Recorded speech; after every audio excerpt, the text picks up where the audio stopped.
So let's now come to topic 4.3, which is about the uses of the conceptual or theoretical frameworks in research.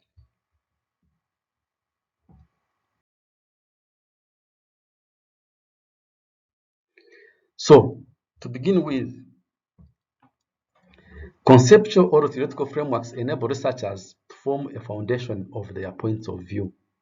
So whenever you make a point of view in your research, someone may ask you, what is the foundation of that point of view? Then this is when you turn to the conceptual or theoretical framework to be able to point out the foundation of your idea or your point of view. So the conceptual framework helps you to tell the reader or any person you are discussing with your research that your idea is not wild, but it is founded from somewhere. Secondly, conceptual theoretical frameworks enable researchers to critique other researchers when reviewing literature. So remember we said that the conceptual framework follows a review of literature, but it doesn't mean that the review of literature is complete. Usually you can revisit the review of literature after constructing a theoretical or conceptual framework. And given the fact that the conceptual or theoretical framework is constituting theories or ideas, then it helps you to be able to have a theoretical or a conceptual lens through which you can be able to look at other researchers' works. Number three, also the conceptual or theoretical framework influences the steps the researchers go through while investigating a particular problem. So every step that you make in the process of research is influenced by the conceptual or theoretical framework. Without it, as I earlier pointed out, you become someone who's moving in the dark without direction. But once you have a conceptual or theoretical framework very well articulated, then it guides the steps that you undertake. Remember, the conceptual theoretical framework has a relationship among the different variables. Therefore, it will help you to understand that you are undertaking this step of the research to inform this and this other step. So at every step of the research, you need to be guided by the conceptual or the theoretical framework. Also, the conceptual or theoretical framework, given its foundations in concepts, in theories, can be able to guide the choice of your research design. So whatever you decide to undertake in terms of the research, it must have a design, and the design that you'll be able to select should be able to be informed by the conceptual or the theoretical framework. And also, the conceptual or theoretical frameworks have a predictive value.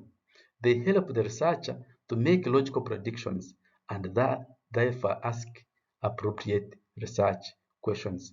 Once you have established the different relationships that exist among the different variables, then you can be able to ask certain questions which help you to understand the relationship, the reasons behind those relationships, such that when you have asked those questions which help you to explain the reasons, therefore it helps you predict the relationship where research has not been conducted.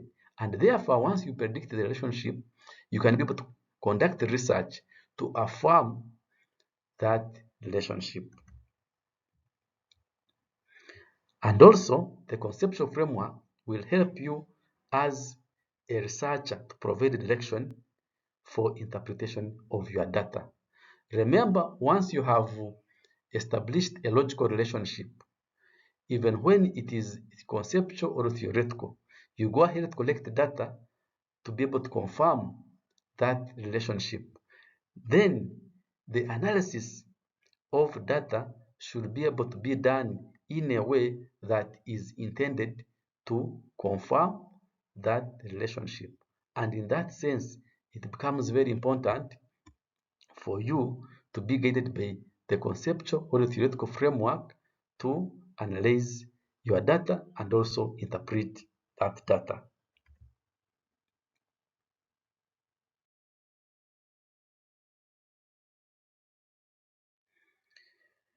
I continue with the uses of the conceptual frameworks. So we see that a well-articulated conceptual or theoretical framework allows the readers to see the assumptions that underpin your research, as well as whether the subsequent links between questions, design, analysis of data are logical and cohesive. So you find that once you have a very well articulated conceptual or theoretical framework, it makes your work easy, but also it makes the work of the reader easy because the reader will be able to judge the quality of your work based on the conceptual or theoretical frameworks that has or have guided the work. If you don't have a conceptual or a theoretical framework, you'll simply be undertaking a skip project whereby the reader will see that it has very poor quality because it is not based on thinking. And remember, research as a process of gathering and establishing knowledge, it is much more to do with the capacity of reasoning and thinking. And the conceptual or theoretical framework is one way through which the reader will see the quality of your thinking. And the quality of your thinking definitely determines the quality of your work. Generally, the conceptual or theoretical framework will help you to justify your research. Once you have a very well articulated conceptual or theoretical framework, it will be much easy for you to justify your research to other scholars. And also, what is often called a research problem is part of your conceptual or theoretical framework. And formulating the research problem is often seen as a key task in designing your research. Remember, we have already talked about the research problem, but the research problem is not complete until it is also part of the conceptual or theoretical framework.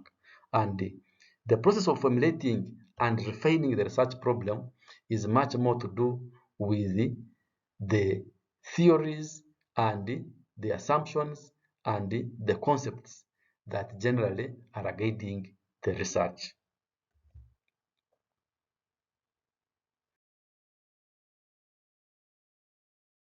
There are other important things to note when it comes to the conceptual or theoretical frameworks and their uses in research. It is important to note that in developing your conceptual theoretical framework, you should not simply summarize some of the body of theoretical or empirical publications. It is not enough to just point out the different uh, theories or concepts and that you have read from the literature and you present them and say, this is my conceptual framework. It should be a very well articulated web of ideas. Another important thing to note is that the conceptual theoretical framework can lead you to think that your task is simply descriptive.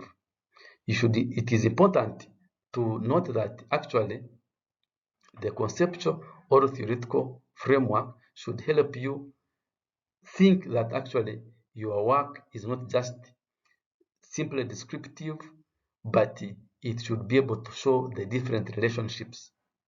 So by having a very good, well-articulated conceptual theoretical framework, you'll be able to see the different components of your research and how they relate to each other, and also the reasons why you think the relationship exists.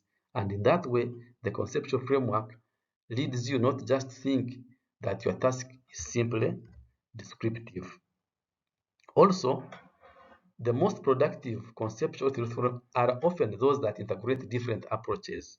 So that's why I have mentioned that you need to have a web of ideas brought together so that you're integrating the different approaches, lines of investigation, theories that have not previously been connected. So in your thinking process of your research, it is important to be able to pick out the different components, show how they are related, and also why. And if you can be able to do that, in a way that no one has done previously, or you should be able to see the relationship that someone has not seen previously, or cause a connection that someone has not caused before. But remember, that connection should be logical. Then you will be able to have a very good, important contribution in your work.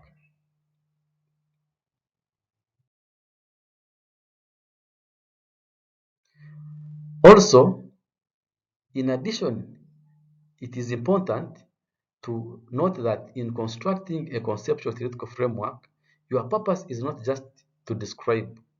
This I have already mentioned, but for emphasis, I'd like also to mention it again. But to be able to be critical, so you need to understand and clearly communicate your research. So in this way, you should be able to point out what the problems are, including the ethical problems that have been with other previous research and theory, and what contradictions or gaps exist, and how your study is making an original contribution to the understanding. Remember, at the end of the day, the conceptual or theoretical framework shows the quality of your thinking.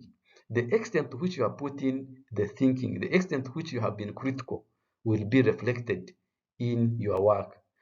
It is very easy to read the work from a researcher that actually has no thinking in it. You look through and you don't see the original thinking of the researcher coming into this research.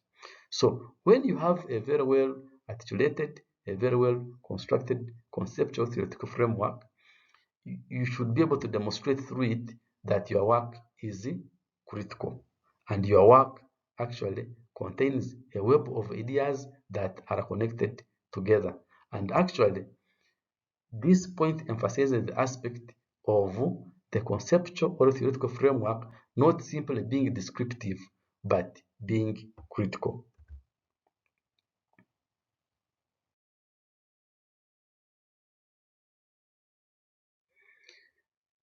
In addition, it is important to know that a conceptual framework for your research is something that is constructed, not found. You have seen students in different disciplines trying to look for a conceptual framework that is suitable for their research.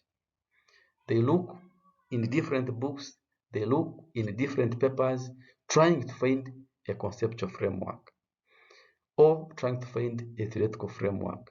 What I have to mention is that a conceptual theoretical framework is not something that is found, but is something that is constructed and should be specifically unique to your specific study. The thinking that you put in is different from any other person who has done a related research. Therefore, don't go around looking to find a conceptual or theoretical framework. You need to construct one. Also, it is important to note that the conceptual or theoretical framework incorporates pieces that are borrowed from elsewhere. Okay, but the structure, the overall coherence is something that you build.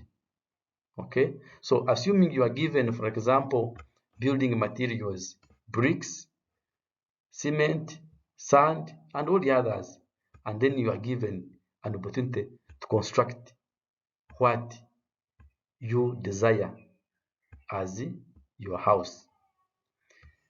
You should be able to use your thinking to construct something that has not been constructed. The way you use those different materials is different from how another person is going to use them. So your design in itself should be able to be unique. So this also applies to your research.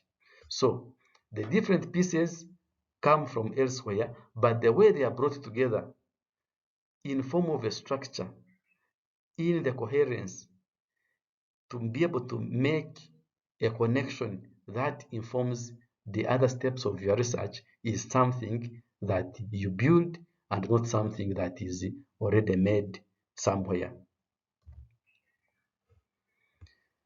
Also, a conceptual or a theoretical framework is what distinguishes a researcher from a journalist. Usually, I pose this question two students about what distinguishes a researcher from a journalist. A journalist may be for news papers or for TV. They also ask questions. They also make records. They can also tape record the interview. They can also do almost things which researchers do. They investigate, especially, for example, the investigative journalists.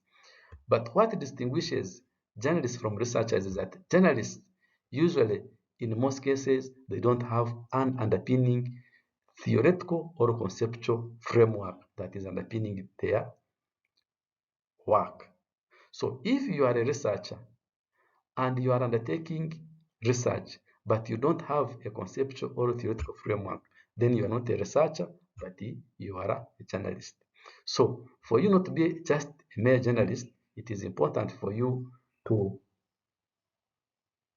identify a conceptual or theoretical framework which should be able to guide all the different steps of your research. And also, with that, you'll be able to interpret much better the findings that you obtain. This has been our topic 4.3 about the uses of conceptual or theoretical frameworks in research.